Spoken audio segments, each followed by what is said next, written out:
Very good morning, dear students. How are you all? So, today's chapter number 6 from Footprint Without Feet book, The Making of a Scientist.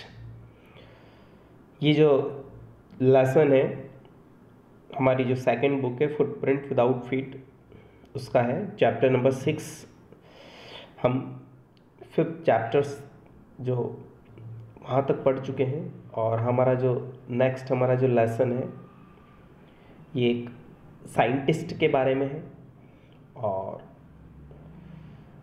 ये एक story, एक journey है कि किस तरह से जो रिचर्ड एबरेट जो हैं उनकी जो जर्नी है वो कहाँ से शुरू होती है और कितना वो सक्सेसफुल होता है अपनी लाइफ में। तो this lesson the making of a scientist which is written by Robert W. Peterson, and the lesson tells about Richard H. Albright, his journey that is starts from collecting butterflies to becoming a successful man as a scientist. It also tells about the role of his mother, and Richard J. Albright he was more inspired by the lady, his mother. He achieved many things as a scientist, or in his childhood he used to collect many things. He was a kind of inquisitive person, and earlier in his childhood he studied on butterflies. He collected different types of butterflies, like he told about viceroy butterflies, monarch butterflies, and the most important part of his life was when his mother gifted a book to him, and the name of the book was Travels of Monarchs. It was basically about butterflies, and many achievements he got. Like he also told about frog tissues in a school science fair. His presentation was slides of frog tissues through microscope, but that was not, according to him, that was not his real experiment. He always thought that I should do something real. He also told about various causes of viral disease that killed monarchs, and that viral disease, it was carried by beetle. He also told about how viceroy butterflies copy monarchs, and lastly he discovered of an unknown insect hormone that led him new theory of life of cells. He told about cells, how cells the life, एक तरह से हम कह सकते हैं कि कैसे sales work करती हैं, how are cells work. So that were his achievements. और आइए अब हम इसके बारे में डिटेल्ड इसकी स्टडी करते हैं. The making of a scientist from the book footprints without feet. ये जो चैप्टर है हमारी बुक्स, नेक्स्ट जो सेकंड बुक से उससे लिया गया है. 6th नंबर का चैप्टर है, written by Robert W Peterson. इसमें बताया गया है कि रिचर्ड जो एच एबराइट है, he grew up in studying in Pennsylvania, जो कि एक स्टेट है यूएसए में. वहाँ पर ही पले बढ़े. And there he was not able to do anything. वहाँ वो कुछ कर नहीं सकते थे. जैसे he was not able to play football और बेसबॉल टू, क्योंकि वो ऐसी जगह रहते थे जहाँ कोई था ही नहीं. लेकिन बट ही सेड, उन्होंने ये कहा कि there he could do one thing, और वो एक काम कर सकते थे, collecting things. So he collected many things. और जब वो नर्सरी स्कूल में थे, in kindergarten, Ebright collected butterflies. एक तरह से वो फॉन्ड ऑफ थे कलेक्टिंग बटरफ्लाइज, तितलियों को उन्होंने कलेक्ट किया। ही ऑल्सो कलेक्टेड रॉक्स, छोटी छोटी चीज़ों को या जो भी नेचुरल जो थिंग्स थी उनको कलेक्ट किया करते थे। फॉसिल्स, जो जीवाश्म होते हैं, एंड कॉइन्स, जो कॉइन्स सिक्के होते हैं उनको कलेक्ट करते थे। एक तरह से उनकी हॉबी थी। He would observe sky at night too, और इसके अलावा वो रात को स्काई की तरफ भी देखा करते थे, स्टार्स की तरफ देखते थे, मून और ये जितनी भी चीज़ें थी। He would live with his mother, वो अपनी माँ के साथ रहा करते थे। And she always encouraged his interest in learning, और वो हमेशा उनको एनकरेज करती थी। Try to get new things, she would take him on trips, वो उनको नई नई जगह पर ले जाती थी। बॉट हिम टेलीस्कोप, उसके लिए काफ़ी सारी चीज़ें दी उन्होंने, जैसे telescope, microscope, cameras, mounting materials and other materials required for learning. और जो भी नई चीज़ें जो भी सीखने के लिए होती थी वो उसको प्रोवाइड करवाती थी। Her mother would call him Richie, इनका जो शॉर्ट नेम था, और स्पेशली जो उनकी मदर थी वो उन्हें रिची कहा करती थी। Her mother would discuss with him every night and give him mental exercise instead of physical exercise। यानी कि हम कह सकते हैं कि उनकी लाइफ में जो मदर का जो रोल है वो एक बहुत ही इंस्पायरिंग रोल था उनके लिए, क्योंकि अपनी मदर से उन्होंने काफ़ी कुछ सीखा, नई थिंग्स, न्यू लर्निंग उन्होंने की, और फिज़िकल लर्निंग की अपेक्षा वो ज़्यादा जो स्ट्रेस देती थी वो देती थी मेंटल एक्सरसाइज पर। By the time he was in the second grade, Albright had collected all 25 species of butterflies found around his hometown। जहाँ वो रह रहे थे तो वहाँ पर जितनी भी 25 स्पेसीज थी बटरफ्लाइज की वो उन्होंने कलेक्ट की। Richard said that this would have been end of his butterfly collection। उन्होंने ये भी कहा कि ये मेरा एक तरह से मैंने सारी बटरफ्लाइज को कलेक्ट कर लिया था, तो that was enough for me, that was end. But her mother gave him a children's book called the travels of monarchs. लेकिन तभी उनकी माँ ने उनको एक बुक दी और जिसमें कि बटरफ्लाइज के बारे में, स्पेशली मोनार्क्स के बारे में बताया गया था। That book which told how monarch butterflies, कि किस तरह से जो मोनार्क ये काइंड ऑफ बटरफ्लाई है ये माइग्रेट करती हैं कहाँ पर, सेंट्रल अमेरिका में। And it open the world of science to Richard, और रिचर्ड की जो इंटरेस्ट था अबाउट बटरफ्लाइज को लेकर के वो और ज़्यादा जो है डीप होता गया, और ज़्यादा उनकी जो इनक्विजिटिवनेस थी वो बढ़ती गई, रुचि। At the end of book readers, और ये जो बुक थी काफ़ी फेमस थी उस टाइम पर, काफ़ी सारे इसके हम कह सकते हैं पार्ट्स आ चुके थे। तो जब इन बुक्स को जो पढ़ लिया गया रीडर्स के द्वारा तो उन्हें इनवाइट किया गया। At the end of the book readers were invited to help study butterfly migration, यानी कि रीडर्स से कहा गया कि आप जो हैं इन पर रिसर्च करें कि किस तरह से बटरफ्लाई जो है माइग्रेट करती हैं सेंट्रल अमेरिका की तरफ। दे वर आस्क्ड, रीडर से कहा गया टू टेक बटरफ्लाइज, कि आपको अगर कोई भी बटरफ्लाई जो है वो दिखाई देती तो आप उसे टेक करें फॉर रिसर्च, हम उस पर रिसर्च करेंगे। और ये किसके द्वारा कहा गया था? बाय डॉक्टर फ्रेडरिक ए अर्कवाट, जो कि एक यूनिवर्सिटी में प्रोफेसर थे, टोरंटो, जो कनाडा की यूनिवर्सिटी है। Anyone who found a tagged butterfly, और जिस किसी को भी कोई टैग्ड बटरफ्लाई मिलती थी उससे कहा गया था, was asked to send the tagged butterfly to doctor Urquhart. If you try to catch them one by one, Ebright कहते हैं कि यदि आप उन्हें एक बार बार अगर उन्हें पकड़ेंगे वन बाय वन करके, you won't catch very much, तो आप ज़्यादा उन्हें नहीं पकड़ पाएंगे बटरफ्लाइज को। So Richard rose a flock of butterflies, वो पूरा एक बटरफ्लाइज का फ्लॉक लेकर आए राइज किया उन्होंने। वो क्या करते थे, ही वुड केच अ फीमेल मोनार्क, वो एक फीमेल मोनार्क को पकड़ते थे, टेक हर एग्स, उसके एग्स लेते थे, and raise them in his basement, और जहाँ वो अपनी रिसर्च कर रहे थे बेसमेंट में, उनको रेस करते थे।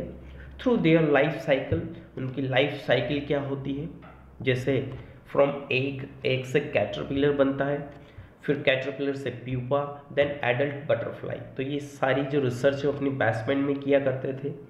He would take the butterflies, और वो उन बटरफ्लाइज को टेक भी करते थे, wings, and let them go, और फिर वो उन्हें छोड़ देते थे। For several years his basement was home to thousands of monarchs in different stages of development. तो उनका जो बेसमेंट था एक तरह से कई सारी मोनार्क्स, थाउजेंड्स ऑफ मोनार्क्स वहाँ पर थी, और वो उनको डेवलप कर रहे थे उनकी स्टेजेस को।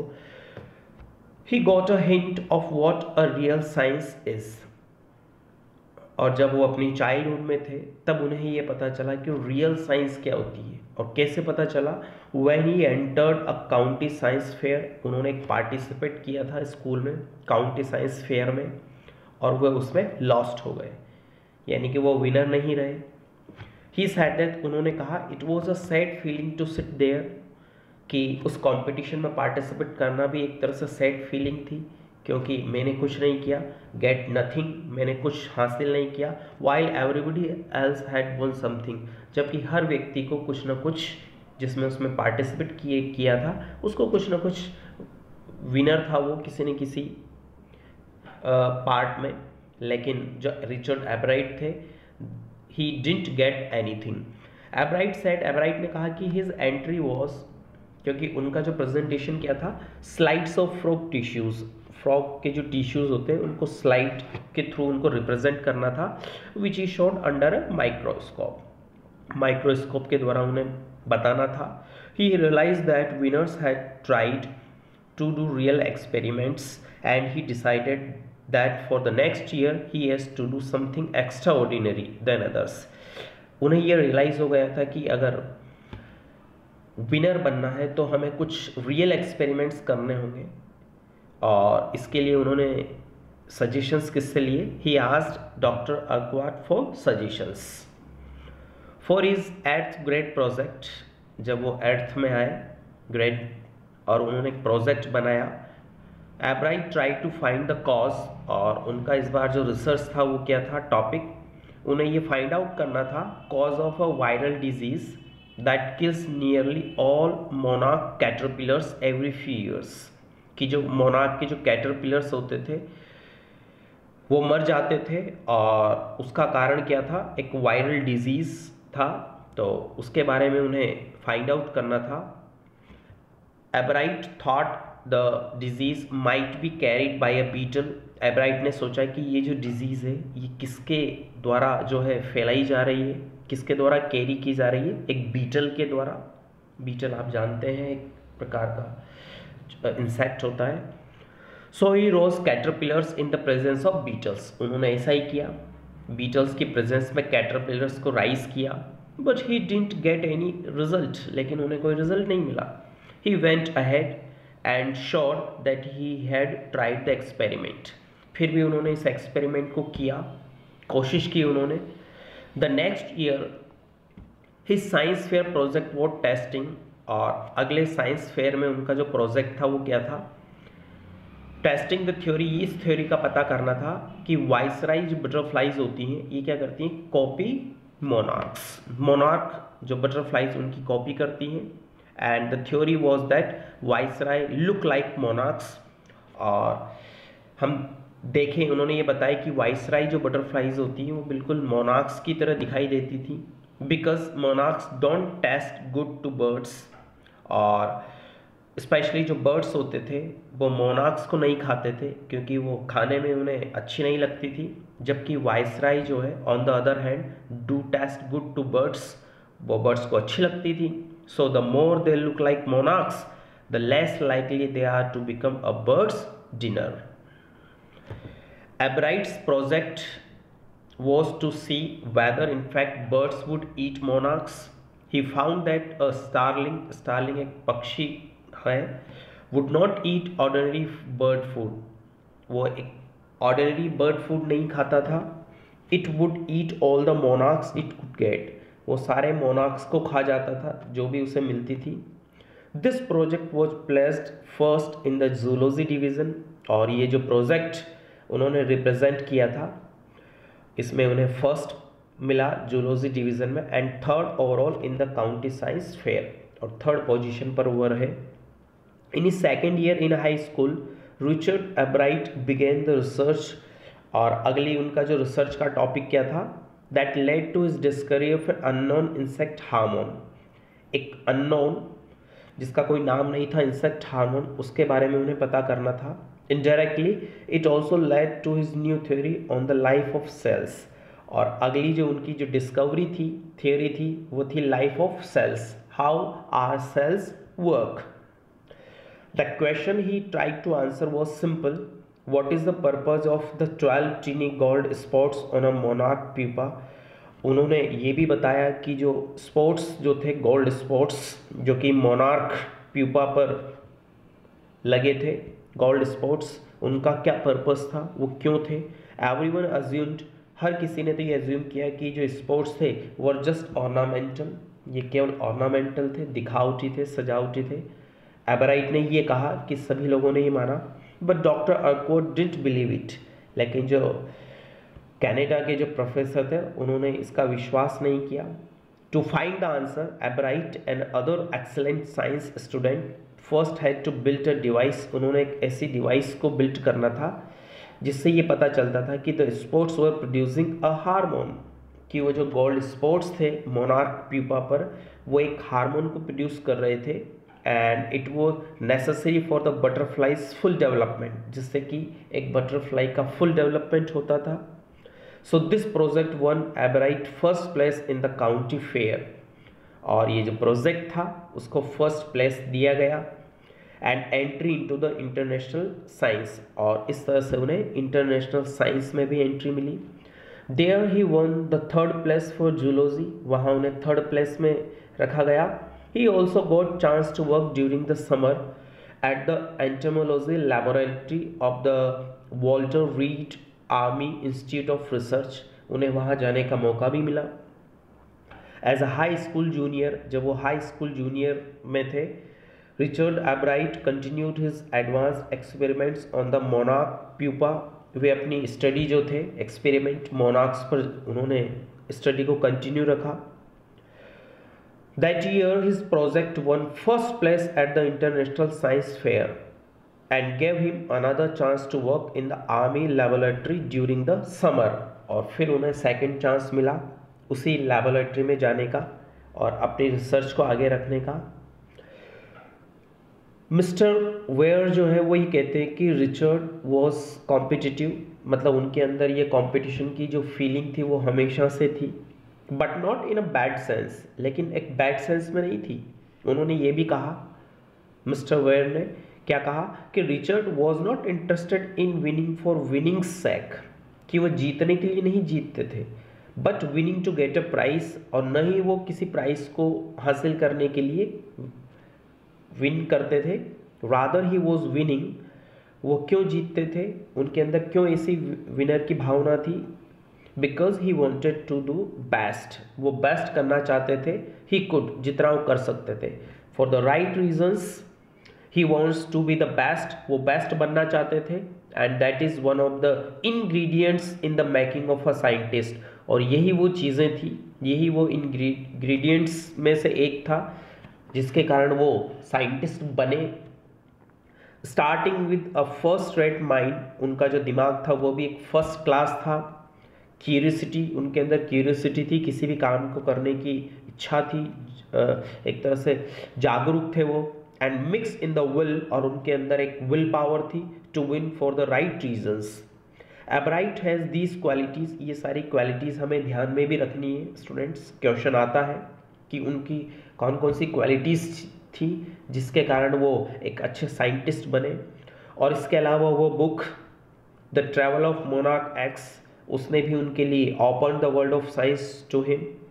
तो Richard Ebright has never lost his scientific curiosity, यानी कि वो जैसे जैसे आगे बढ़ते गए, बड़े होते गए, उनकी जो क्यूरियोसिटी थी वो बढ़ती गई साइंस को लेकर के। सो डियर स्टूडेंट्स, ये इस लेसन की एक तरह से एक्सप्लेनेशन थी। थोड़ा सा ये साइंस बैकग्राउंड से है, तो इसे आप एक बार पहले इसकी स्टडी कीजिएगा, then you can see these videos. ये जो वीडियो है बार बार देखिए आप, आपको जो है, क्योंकि आप साइंस, जो स्टूडेंट्स साइंस में ज़्यादा इंटरेस्ट है उनको थोड़ा सा ये अच्छे से लर्न होगा। पर फिर भी आप कोशिश कीजिएगा। यहाँ पर कुछ पिक्चर्स मैं आपके लिए लेकर आया हूँ। ये वो book travel of monarch x, जो कि उनकी मदर के द्वारा एज अ प्रेजेंट के रूप में दी गई थी। और ये बुक जो है, ये इसके राइटर का नाम है। कुछ और पिक्चर्स जो है, ये देखिए, वाइसराय बटरफ्लाई, इसमें कुछ स्पॉट्स दिए गए हैं।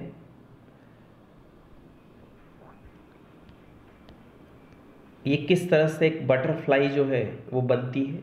सबसे पहले एग्स, उसके बाद एक larva, second stage, third stage pupa होती है, at the fourth one butterfly.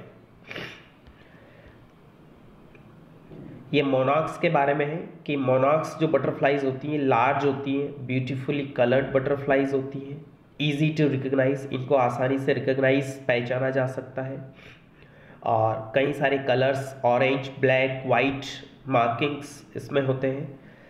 और ये इसमें बताया गया है कि कहाँ पर पाई जाती हैं। वाइसराय के बारे में भी, ये भी एक लार्ज ब्राइट ऑरेंज बटरफ्लाई होती है, दोनों सेम सी होती हैं, ठीक है। इस चैप्टर में ये भी बताया गया था कि किस तरह से जो वाइसराय और मोनार्क जो बटरफ्लाइज हैं वो एक तरह से वाइसराय बटरफ्लाइज कॉपी करती हैं मोनार्क्स को। ये देखिए, सबसे पहले egg, then caterpillar, then pupa, then emerging butterfly, then adult butterfly. ये लाइफ साइकिल है। ये देखिए, butterfly life cycle, egg, caterpillar, क्रिस्टल, प्यूपा जिसे कहते हैं, एंड देन बटरफ्लाई। ये life cycle of a frog. जब वो अपनी स्कूल में थे तब उन्होंने एक प्रोजेक्ट रखा था, माइक्रोस्कोप के द्वारा उन्होंने स्लाइड्स फ्रॉग टिश्यूज़ पर, जो वो जीत नहीं सके थे। तो ये किस तरह से eggs, then embryo, then tadpole, then tadpole with 2 legs, tadpole with 4 legs, then a frog. So dear friends, ये इस चैप्टर के बारे में था। आप जो है पहले इसकी स्टडी कीजिए, फिर इस वीडियो को जो देखिए, आपको आसानी से समझ में आएगा ये।